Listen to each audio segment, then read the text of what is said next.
Welcome back to the channel, and today we are going to be talking about the Summit Racing small block Ford Windsor engine lift plate. So obviously you can get an engine lift plate for your 4-barrel carburetor, that kind of thing. There's all different kinds of ways of lifting an engine, really, but one of the most I guess difficult ones to lift up is, like these newer engines, say like the Coyote, maybe even the LS.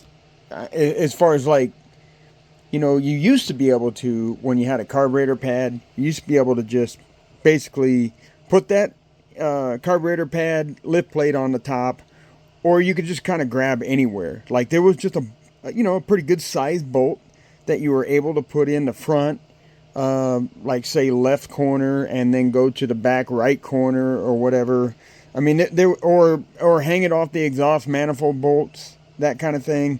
It was pretty easy to be able to grab an older engine and lift them out. And as they get more complicated, as far as more, covers and EFI and plastic manifolds and that kind of stuff, engines become a little bit more tricky and a little more challenging to actually grab onto something that isn't going to break or that is strong enough to be able to actually lift the engine out. Now, I realize that the small block Ford, and when I say that, I'm talking about basically a 302 289 platform or a 351 Windsor platform that has EFI on it.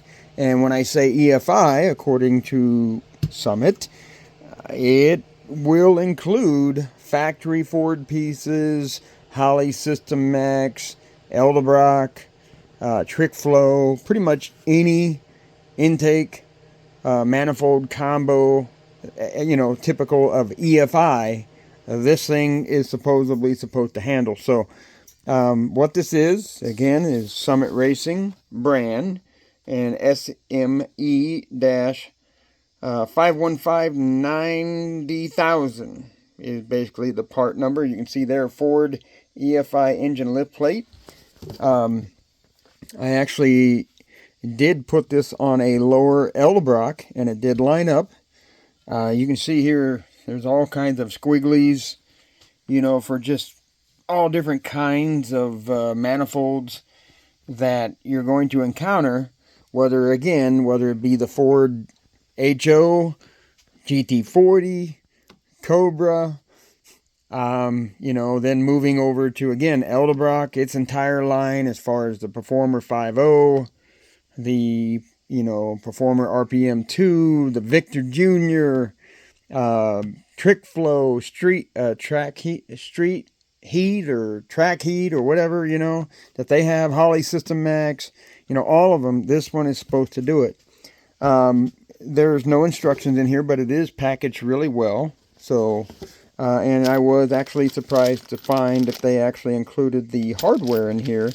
What we have is 6 what appears to be black oxide bolts. I believe they're grade 8, based on the markings on the top, with some flat washers there. So pretty much anything that you decide to hook this thing onto, it looks like it's ready to go. I mean, you just need to take these, stick them down into the lower part of the intake manifold, and then as you can see here, you got 3 choices, whether you want to grab, right here in the center or to the front or the back, depending on maybe whether you're pulling the transmission with it or not, and all other kinds of factors that you might want to consider there.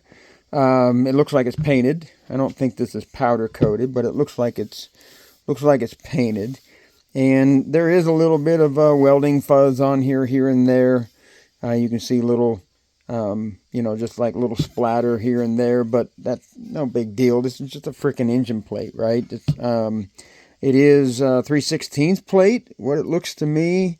If not, maybe I would call that 10 gauge, if you're going to go with a gauge of metal, I suppose. Not quite a quarter, but definitely heavy enough to do the job for sure. So a very robust unit.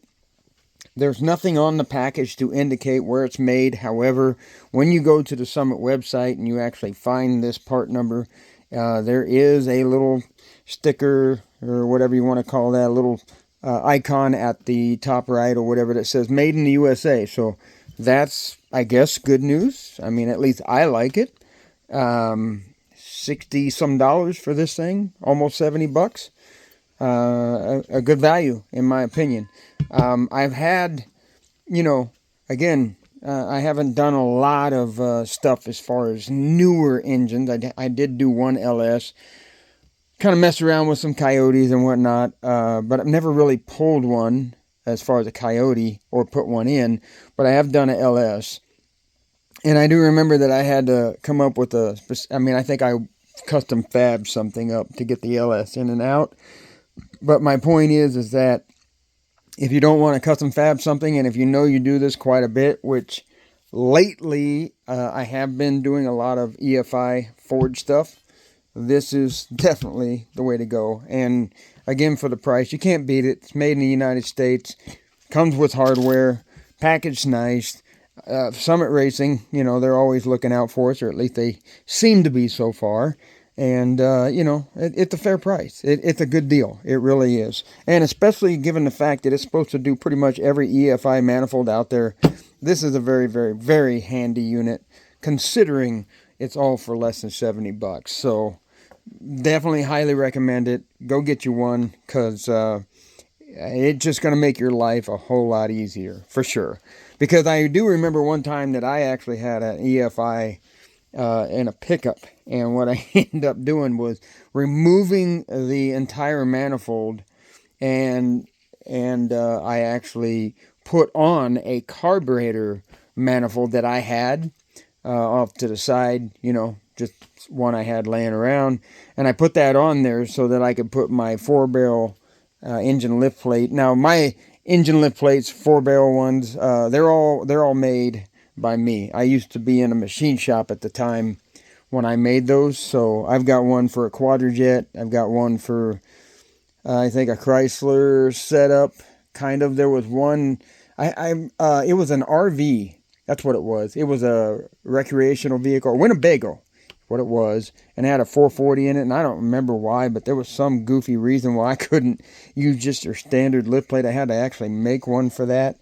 And then, of course, I got a third one, I think, that's pretty much universal for anything that's a Holly or whatever. But like I said, 3 of them. I got the one for the Quadrajet, one for that special Mopar situation that I had. I have no idea why it was special, but it was. And I got one that pretty much fits everything else. So, and I made those myself, just because, again, I was in the machine shop at the time. But this, and again, it was back some time ago.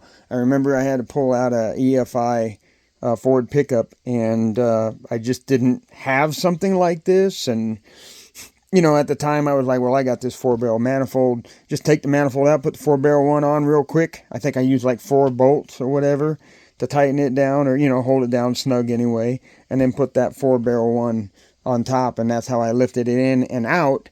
It would have been a lot nicer had I had something like this. And this Mustang of mine here and my 65 F100 out there are going to be fuel injected, plus a good friend of mine, we work on a lot of his Mustangs, and those are EFI.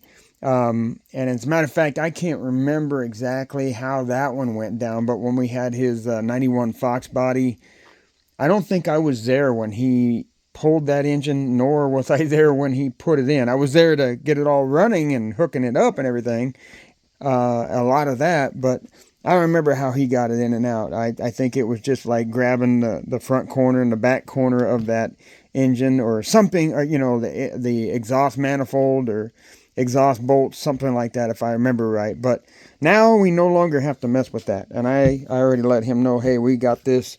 We can use this anytime we want now. So this is handy, again, for the value that you're getting. I highly recommend it. So like, subscribe, come back for more. I'm going to have more for you, and you'll get to see exactly the way things are before you end up with them. Okay? Alrighty. See ya.